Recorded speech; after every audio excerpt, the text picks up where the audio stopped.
There is a moment that happens right before the tears come.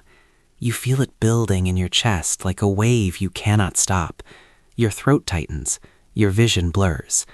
And in that split second, your brain makes a desperate calculation. Can I hold this in? Can I make it to the bathroom? Can I turn my face away fast enough so nobody sees? You have done this calculation 1,000 times. At work, when your boss criticized you in front of everyone. At dinner, when someone made a joke that cut deeper than they realized. At night, watching a movie scene that cracked something open inside you. And every single time, you have felt the same burning shame. Why am I like this? Why does everything break me? Today, I am going to show you something that will flip everything you thought you knew about yourself. Because your tears are not breaking you. They are doing the exact opposite. But first, I need to show you what is actually happening inside your skull during those moments. And I promise you, it is nothing like what you have been told. Picture your brain as a sophisticated weather monitoring station. Most people have basic equipment. They can detect major storms, obvious changes, clear signals. But your brain? Your brain is running military-grade emotional radar. You are detecting pressure changes that others cannot even perceive. You feel the storm 3 days before it arrives. And those tears? Those are not a system failure. Those are your emergency broadcast system activating exactly as designed. Here is the neuroscience that proves it. Researchers at the University of California discovered something remarkable about people who cry easily. They found hyperactivity in a brain region called the anterior insula. This is the part of your brain that monitors your internal emotional state. In most people, this region operates like a basic thermostat. It notices when things get extremely hot or extremely cold. But in your brain, this region operates like a high-precision scientific instrument.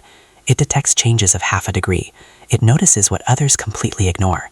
This means you are not overreacting. You are accurately reacting to information that other brains are simply too dull to register. But there is a second discovery that changes everything. Your brain produces significantly more oxytocin during emotional experiences. Oxytocin is the bonding hormone, the connection chemical, the substance that makes us feel close to other human beings. When you cry, your brain floods your system with this hormone. It is literally trying to pull you closer to others. It is trying to create intimacy and trust. It is trying to build the kind of deep relationships that most people spend their entire lives searching for. Your tears are not pushing people away. They are an ancient invitation. A signal that says, I trust you enough to be vulnerable in front of you. And the people who judge you for that? They are telling you something very important about themselves. They are showing you they are not safe enough to receive that invitation. That is valuable information. Your tears just filtered them out for you. Now here is where it gets fascinating. Most people think of crying as losing control, but biologically, the opposite is true. Crying is your brain taking control in an emergency. Let me explain with a metaphor that will stick with you forever. Imagine your emotional system as a pressure cooker. Every experience, every feeling, every unprocessed moment adds pressure to the system. Most people keep pushing that lid down harder and harder. They pride themselves on keeping it together. They brag about being unshakable. But inside, the pressure keeps building. And one day, that pressure cooker explodes. Heart attacks, mental breakdowns, relationships destroyed in a single moment of rage. That is what happens when you never release the valve. But you? Every time you cry, you are gently releasing that valve. You are letting the pressure out in small, healthy doses. Your tears contain actual stress hormones, cortisol, adrenaline, toxins that would otherwise stay trapped in your body. When you cry, you are literally washing poison out of your system through your eyes. The people who never cry are not stronger than you. They are pressure cookers waiting to explode. You are the one doing it right. But I need to take you even deeper, because there is an evolutionary reason you exist. Thousands of years ago, human tribes needed different types of people to survive. They needed warriors, bold, aggressive, emotionally blunted individuals who could fight without hesitation. But a tribe of only warriors would have destroyed itself. They would have fought each other. They would have missed critical social cues. They would have failed to build the bonds that hold communities together.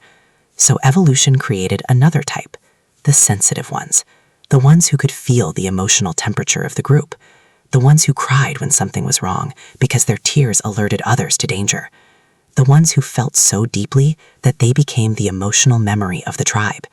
You are the descendant of those people. Your sensitivity is not a glitch in human evolution.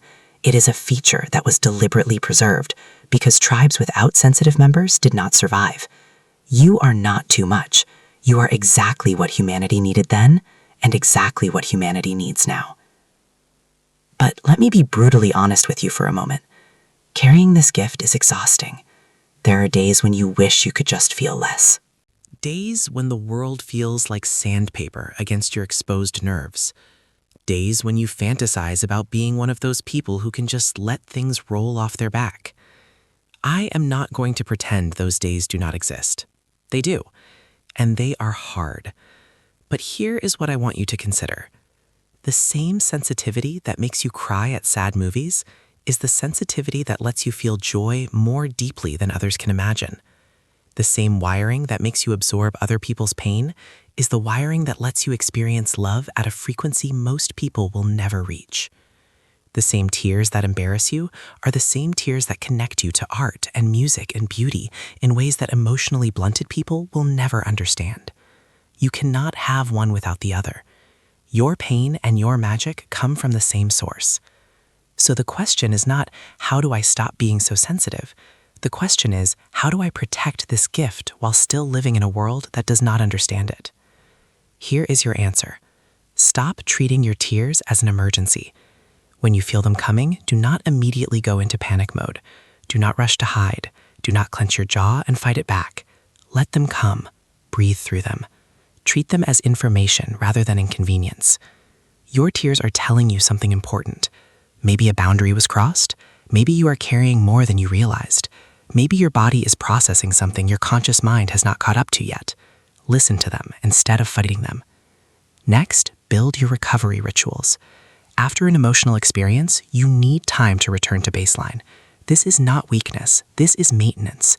Just like a high-performance car needs better fuel and more careful handling, your high-performance emotional system needs intentional care. Silence, nature, art, whatever fills you back up. These are not luxuries for you. They are requirements. And finally, remember this truth whenever shame starts creeping back in. The world is full of people who cannot cry. People who have been so numbed by trauma or conditioning that they have lost access to their own emotional core. Many of them would give anything to feel what you feel. They walk through life in a gray fog, wondering why nothing moves them anymore. You are not broken in a world of whole people. You are awake in a world of sleepwalkers. So from this moment forward, I want you to carry a new understanding. Those tears streaming down your face are not evidence of your weakness. They are proof that you are still connected, still feeling, still human. Your brain is not malfunctioning. It is functioning at a level most people cannot access.